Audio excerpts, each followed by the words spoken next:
Hello everyone, good morning, welcome back to my channel. Radhe Radhe বন্ধুরা, তোমরা কেমন আছো একটু কমেন্ট করে জানিও। আশা রাখছি খুব ভালো আছো, আর তোমাদের ভালোবাসা এবং আশীর্বাদে কিন্তু আমি ভীষণ ভালো আছি। এই যে ফিরে এসেছি নতুন একটা দিনে, নতুন একটা ভিডিও নিয়ে, আর এখন থেকেই তোমাদেরকে সাথে নিয়ে আমার পুরো ব্লগটা শুরু করলাম। তবে ভিডিওর প্রথমেই জানাই বড়দের প্রণাম এবং ছোটদের বুক ভরা ভালোবাসা। আর ভিডিওটা যদি তোমাদের কোনো অংশ একটুও ভালো লেগে থাকে তাহলে একটা লাইক এবং একটা কমেন্ট করে দিও। কিন্তু নতুন বন্ধু হয়ে যে সকল দিদি ভাই বা দাদা ভাইরা আমার ভিডিওটা আজকে দেখছো, তোমাদের ভিডিওটা কোনো অংশ যদি একটু ভালো লেগে থাকে, গুণাক্ষরেও যদি অজান্তেও ভালো লেগে থাকে, তাহলে একটা সাবস্ক্রাইব করে পাশে থাকার অনুরোধ রইল। সকাল সকাল ঘুম থেকে উঠে পড়েছি, তবে আজকে অনেকটা তাড়াতাড়ি উঠে পড়েছি। কারণটা কি জানো তো, বলেছিলাম না আজকে থেকে আমাদের এই যে গাজনের ঘট, মানে ওই যে শিবের যে গাজন হয় গাজন তলাতে, ওটা শুরু। আর ওই কারণে না ভোর ভোর থেকে অনেকটাই মাইক বেজে গিয়েছিল, আর ওই কারণে ঘুমটা ভেঙে গিয়েছিল। তাছাড়াও গরম তো ভীষণ, তাড়াতাড়ি কিন্তু ঘুম থেকে উঠে পড়েছিলাম। তো যাই হোক, এখনও কিন্তু 6টা বাজেনি, তবে 6টার আগেই ঘুম থেকে উঠে সমস্ত কাজ কিন্তু করে নিয়েছিলাম। তো ঘরের মধ্যে ঢুকে কিন্তু দেখো জিনিসপত্রগুলো একটু মুছামুছিও করে নিয়েছিলাম, কারণ এই যে ধুলাবালি ওড়ে, তো একে কিন্তু একদিন ছাড়া বা প্রায় যদি রোজ রোজ মুছতে পারা যায় তাহলে খুবই ভালো হয়। তবে আমরা তো রোজ মুছতে পারি না, একদিন ছাড়া দুদিন ছাড়াও অবশ্যই মুছে থাকি। তো ভাবলাম অনেকটা সময় যখন তাড়াতাড়ি উঠে গিয়েছি, ঝাড় দেওয়া হয়ে গিয়েছে, বাইরের গ্যাস মোছা হয়ে গেছে, টেবিল মোছা হয়ে গেছে, তাহলে রুমগুলো একটু মুছে দিই, এই বলে কিন্তু আমি মুছতে শুরু করে দিয়েছিলাম।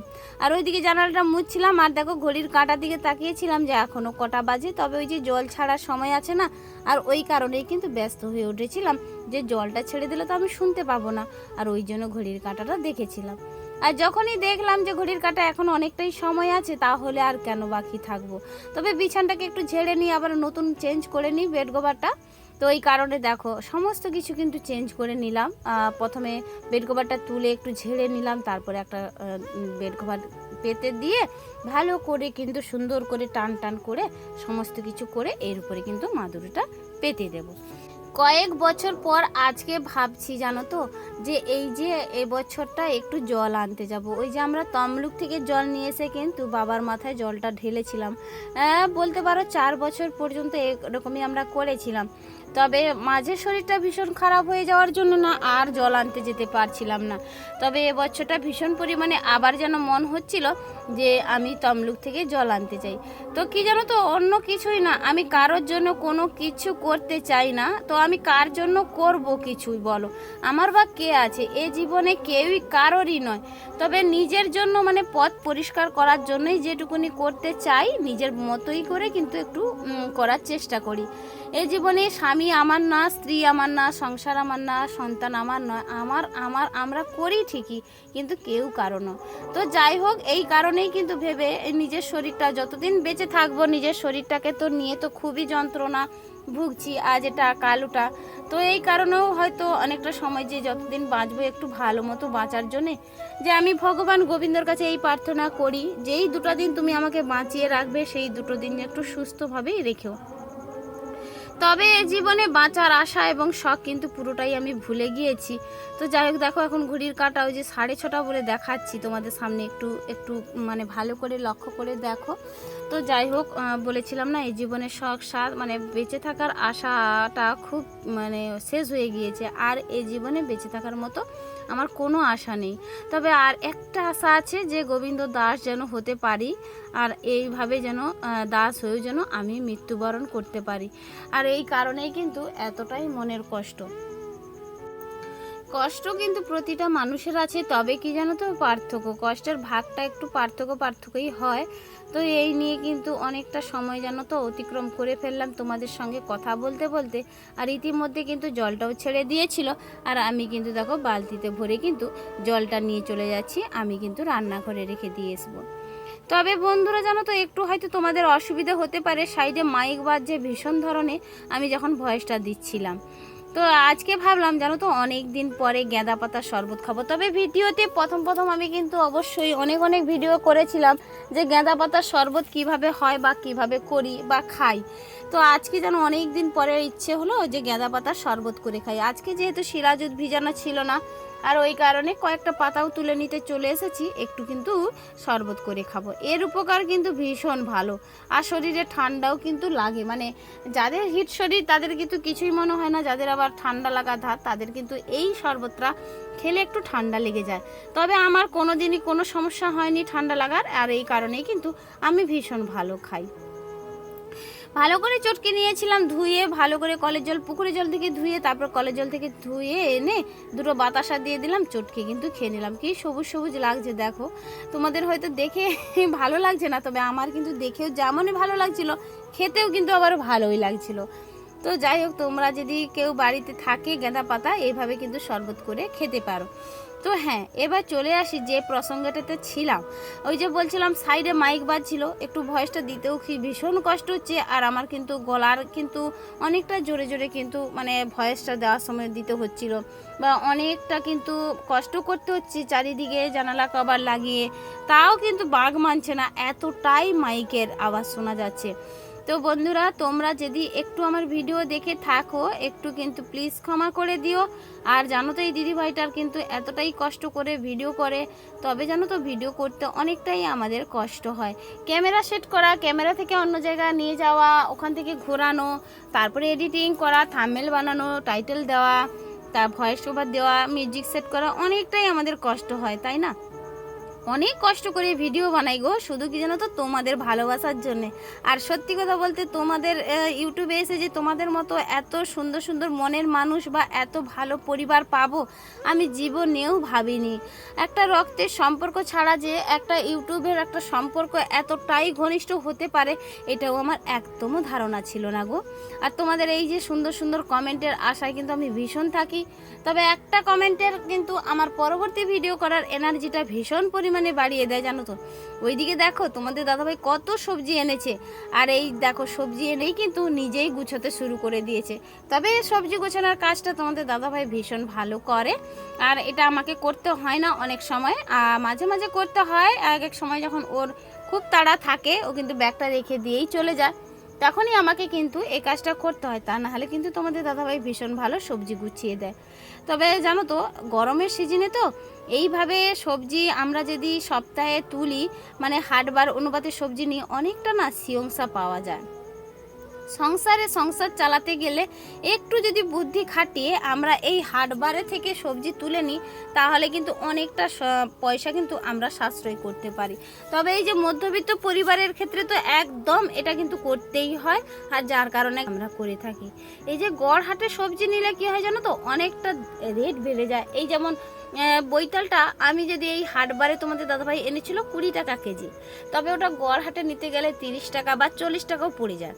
আর এই কারণে কিন্তু হাটবারটা সপ্তাহে 2টো করে হাটবার থাকে, আর তোমাদের দাদাভাই তো ভীষণ ভীষণ সবজি কিনে, আর যার কারণে কিন্তু নিয়েছিল। আর বিচাগলা ছড়াটা দেখো অনেকগুলো, আমি গুনতে পারছিলাম না কিন্তু। তবে আজকে একটু ছেঁচকি করব, আজকে যেহেতু এনেছে বেগুন দিয়ে কলা দিয়ে ছেঁচকি, বৈতালের ঘন্ট করব, আর তার সঙ্গে টমেটো আলু একটু সেদ্ধ আর ডাল করব, ব্যাস নিরাম সবজি। যদি তোমাদের দাদাভাইকে যত খুশি দিয়ে দাও, কোনো না বলে না, ওটা কিন্তু একটা ভালো গুণ। তবে আমি বিশেষ সবজি সেভাবে খেতে চাই না, আমার টুকটাক একটু পছন্দ, তা বলে কি আর রান্না করবো না। তো যাই হোক, ওইদিকে দেখো সবজিগুলো এনেছিলাম, এনার পরে আবার আমি গুছিয়ে দিয়েছিলাম, তারপরে রান্না বান্নাটা করেও নিয়েছিলাম। জানো তো, একটা কাণ্ড হয়ে গিয়েছে, রান্না করা হয়ে গিয়েছে, বাসনপত্র সবই মাজা হয়ে গিয়েছিল। তো তারপরে তোমাদের দাদাভাই আবারও কিছু সবজি নিয়ে এসেছে, তবে তোমাদেরকে দেখাচ্ছি, তোমরা একটু ভিডিওটা স্কিপ না করে পুরো ভিডিওটা দেখো, তাহলে বুঝতে পারবে আবার কি কি সবজি নিয়ে এলো। তবে পুরো মার্কেটটাই বুঝি মাথায় তুলে নিয়ে এলো। আর আমাদের তো ফ্রিজ নেই, তবে এই ফ্রিজে যদি এই সবজিগুলো রাখতে পারতাম এই গরমকালে, কি নেই ভালো হতো কি, তাই না? তবে কি জানো তো, শুকিয়ে যাওয়ার ভয় আর কি, অন্য কিছুই নয়। তবে আমার নাই থাক, আমি কিন্তু এতেই যথেষ্ট মানে সুখী যে ফ্রিজ নেই বলে আমি যে মনের কষ্ট করছি, একদমই না। তবে যেই দিন ভগবান দিন দিবে, অবশ্যই আমি একটা ফ্রিজ নিয়ে নেব। শুধু ফ্রিজ নিলে তো নেওয়া নয়, যে ফ্রিজটা রাখারও তো সময় মানে জায়গা দরকার। সব কিছুটা কিন্তু ভেবে চিনতে এখনও ফ্রিজ নেওয়া হচ্ছে না। তো ফ্রিজটা দুজনেও তো ব্যবহার করি, আর এক্ষেত্রে ফ্রিজটা নিলেও কিন্তু হয়তো অনেকটা অপচয় করা হবে এই ভেবে আর কি। তো যাই হোক, ওইদিকে দেখো কড়া হাঁড়িটা এখন মাজতে চলে এসেছি। কড়াটা কিন্তু একটু তোমাদেরকে দেখিয়ে দিলাম, কারণ কি বলো তো, কড়াইটা কিন্তু পুরোটাই আমার কিন্তু পরিষ্কার, তবে একটু গোল করে কালি রেখেছি, কারণ নাকি কড়ার মধ্যে একটু কালি রাখলে নাকি কড়াইটা টিকসই হয়। তবে এই কারণেই কিন্তু কড়াইটা হালকা করে গোল করে কালি রেখেছিলাম। তো কালিটা আবার কি একদম পাতলা করেই ছিল। আর চলো ওইদিকে দেখো তোমাদের দাদাভাই আবার পরে কি কি সবজি নিয়ে এসেছে। আর এই যে দেখো আবার এনেছে পেঁপে। পেঁপেটা ছিল দুটো পেঁপে মিলে 750 পেঁপে। তো যাই হোক পেঁপে, আর এইদিকে দেখো ঢ্যাঁড়স, আর হচ্ছে ওইদিকে দেখো বরবটি। তবে এই এতগুলো ঢ্যাঁড়স তবে এনেছিল 10 টাকা দিয়ে, বরবটিটাও কিন্তু 10 টাকা নিয়েছিল। মানে পরে আবার এতগুলো সবজি এনেছিল। সকালবেলাও তো অনেকটাই বৈতাল, তোমার বেগুন, বিচা কলা অনেকটাই এনেছিল, আবারও কিন্তু সবজি এনেছে। তো যাই হোক এগুলোকে আবার একটু আমি নিরাপদ জায়গায় রেখে দিই। আর এই যে দেখতে পাচ্ছ এটাই হচ্ছে আমার সবজি রাখার র্যাক। তো এখানে কিন্তু নিরাপদ থাকে, কোনো অসুবিধে হয় না, আমি গুছিয়ে নিই। তো এখনো পর্যন্ত যে সকল বন্ধুরা আমার ভিডিওটা দেখছো, তো তোমাদেরকে জানাই অনেক অনেক ধন্যবাদ ভিডিওটা দেখার জন্য, বা তোমাদের মূল্যবান সময়টুকু আমার ভিডিওতে অপচয় করার জন্য। আর তোমাদের এত সুন্দর কমেন্ট আমার কিন্তু ভীষণ ভালো লাগে। তোমরা বেশি বেশি করে একটু কমেন্ট করে জানিও। কিন্তু খাওয়া দাওয়াটা করে নিয়েছিলাম, এখন দেখো দুয়ারটা একটু মাজা ঘষা করতে চলে এসেছি। তবে যে জায়গাটা খাওয়া একটু বেশি হয় বা করি, সেই জায়গাটাকে একটু ভালো করে দেখতেও কিন্তু ভীষণ খারাপ লাগে।